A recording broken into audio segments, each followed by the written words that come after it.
welcome to this very quick introduction about what I'm doing in July. Now you will think, it's summer, you're going to be sunning yourself in the wonderful, not humid, not melting at all British summer. No, I will be doing all of that horror-filled for Don't Die July. Now Don't Die July is kind of like a read-along book event thing that my good friend Noah over at the Bookworm started. I think he started it, and I heard about it from their channel. Their channel will be linked down below, as will his good friend Ven from Ven's Corner, who is also championing the Don't Die July. But Don't Die July is essentially a month filled with horror. Perfect, right? Now there is a like a bingo card, which I will put up on screen right now. We're going to go through it. These are going to be checked off throughout the books that I'm reading through this month, and I will do the checking off on the review videos I put up, so it will help me to keep them in order as well. So on the top row we have Reveal Thyself Demon, Talk About Isolation, Don't Probe Me for Sci-Fi and Aliens. That one I am probably not going to cross off because I don't like science fiction. We Do Not Go Blah Blah Blah Vampires. On the second row we've got The End Is Near, An Apocalypse, Trick or Treat if it's set around Halloween, Cryptid, Indeed Anything with Cryptids, As Seen on the Screen if there was a movie made of it, I Like It Noah-sized, which is short stories. I think the guy is like 5'6" or 6 foot something. Little Hobbit over here is 5'4", so we're not even going to go into that one. TBR, been on the list for a while. Now that is probably going to be the first one that's crossed off because they all have been on my TBR for a while. That's the point. Keep It Crawly with bugs and snakes, etc. Water Them Lilies if it's got plants in it. Keep It Classy if it's got some classic lit. Look at That View, Woods or Wilderness. Let's Talk About Brains, Zombies. Again, I'm probably not going to be able to cross that one off because I'm not keen on zombie stories. The Walking Dead was Drenched in Blood is good. Gore. Now that one, I like it to be a little bit bloody. So that is the Don't Die July bingo card. Feel free to screenshot it. Let's get into the books I'm selected to read. Now the reason I am going whole hog for this is because I am behind on my TBR. If anybody has watched my channel for a while, you will know that I get a fair few book boxes. And I end up not reading them. They just sit on here like trophies, just looking pretty. But Don't Die July, horror, I thought, I'm going to have to read some horror. Well, not have to, I love reading horror. I get the Illumicrate Evernight horror box. The books that I have read from that, I have sold on. Things like The Eyes Are the Best Part. I read it, it was alright. I knew I wasn't going to read it again because it was disgusting. And that was sold. And there was Bat Eater in January, just gone. I started reading it, I DNF'd it, I didn't like it. So that went as well. I know, right? It's either I love it or I hate it, and either way, they're out the door. But they're out the door and off my TBR. That's my point. So these books that I am going to read for Don't Die July, fingers crossed, because I'm being a bit ambitious with my choices. So the first one up is Last to Leave the Room by Caitlin Starlin, and this was the very first Evernight box I got.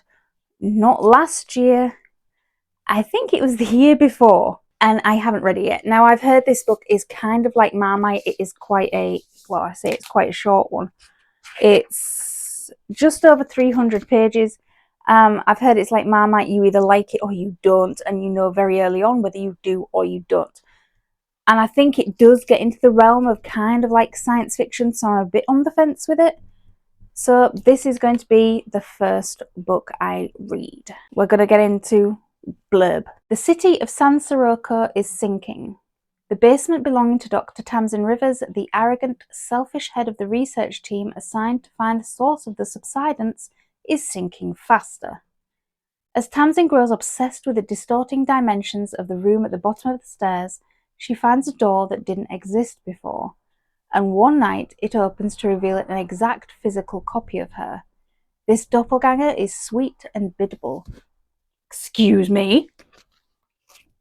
Thank you. This doppelganger is sweet and biddable, where Tamsin is calculating and cruel. It appears fully, terribly human, passing every test Tamsin can devise. But the longer the double exists, the more Tamsin begins to forget pieces of her life, to lose track of time, to grow terrified of the outside world. With her employer growing increasingly suspicious, Tamsin must try to hold herself together long enough to figure out what her double wants from her and just where the mysterious door leads to. Like I said, this has some element of science fiction in it, and I'm not sure I'm going to like it. But I do want it off my TBR, so that's the first one. Now, next up is An Academy for Liars by Alexis Henderson.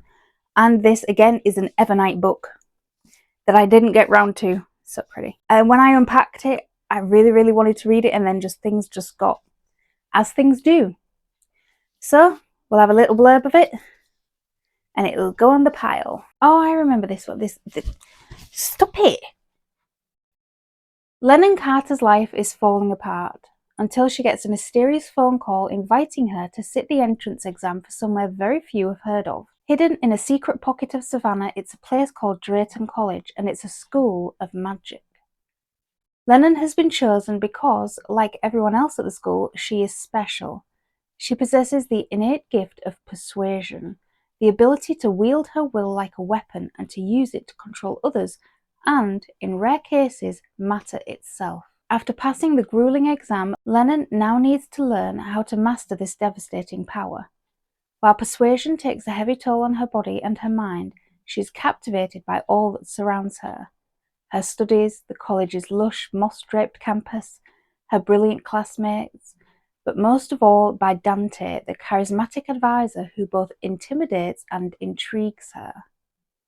However, as Lennon becomes more adept at using her uncanny abilities, she discovers more about Drayton and its unsettling history, about Dante and his tragic and violent past.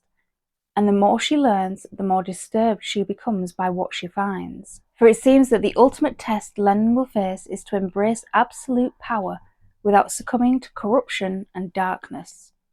And it's a test she's terrified she's going to fail. Ooh, why have I not read you yet? Why am I so bad at reading these books? Another book that I'm going to read is The Invocations by Crystal Sutherland, another Evernight exclusive book. And this has been on my pile for a while, not last year, the year before. So I know I'm bad. And this is the blurb. 5 women are dead. The killer leaves no fingerprints, no DNA. Police are utterly stumped. In a world where only women can use magic and the men who know about it seek to eradicate them, 3 damaged young women, one cursed, one hunted, one out for revenge, will team up to track down and take out a brutal supernatural killer. Jude Wolfe is rich as sin and handsome as the devil, but she's also cursed. Her immortal soul is tethered to a rather hateful demon, and she wants the hell out of the deal. What Jude needs is a curse writer, and she thinks the string of dead women, all of whom she suspects of messing with the occult, might just be able to lead her to one. Zara Jones has also been tracking the murders since they began. Her older sister was the killer's first victim. Zara doesn't just want revenge, she wants to find a way to bring her sister back. What Zara needs is a witch, a sorcerer, a necromancer. What Zara needs is a curse writer. At the apartment of the 5th victim, Jude and Zara meet by chance, and there they find a clue that brings their paths crashing together. A strange business card bearing 3 words. Emma Bryan, curse writer. Why have I not picked you up? But yeah, this is a definite one for Don't Die July. Now, this is another one from Evernight that is a bit like Marmite. You either like it or you don't, and it's Murder Road by Simone St. James. I love it's garish, let's face it, but like comic strippy, kind of garish. Let's go for the blurb, because we're doing blurbs and you're not hurting me now. April and Eddie have taken a wrong turn, and now they're on a long dark road late at night when they see a woman up ahead clearly in trouble. They stop and pick her up. It's only once she's in the car that they see the blood, and then headlights appear in the distance, racing towards them at speed. And at long last, the woman speaks. "I'm sorry, he's coming." While April and Eddie are able to escape this time, their terrifying adventure is only just beginning. The hitchhiker's injuries prove fatal, and the couple are trapped in the small town of Cold Lake Falls, prime suspects in the eyes of the local police. It turns out that this isn't the first victim to die on this stretch of road, and it isn't the first time that survivors have seen something that can't be explained. But to get out of town, April and Eddie are going to have to drive down that haunted stretch of road one more time. And yeah, it certainly seems like a Marmite book to me. I don't know whether I'm going to like this one or not, but to get it off the TBR, we're going to go for it. Now, the book that I really want to get to this month is not an Evernight one. It's a Fairy Loot one, but it is an Illumicrate one because I forgot that I actually pre-ordered their version before getting this Fairy Loot version. So before I end up with two versions of a book that I might not like, as like with Blood of Hercules, and I got rid of one of them. I want to read Bury Our Bones in the Midnight Soil by V.E. Schwab. This is the Fairy Loot. This book is everywhere. Let's get into the blurb. We're doing really quick, snappy blurbs. That's what we're doing. This is a story about hunger. 1532, Santo Domingo de la Calzada. Probably butchered it. A young girl grows up wild and wily, and Maria knows she can only ever be a pawn in men's games.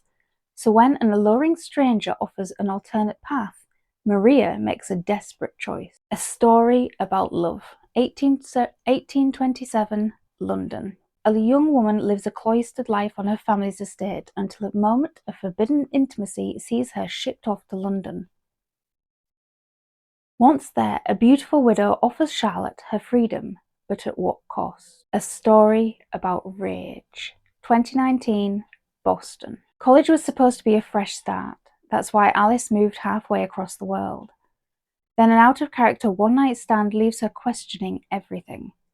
Alice throws herself into the hunt for answers and revenge. This is a story about life, how it ends and how it starts again. It's everywhere. People are raving about it.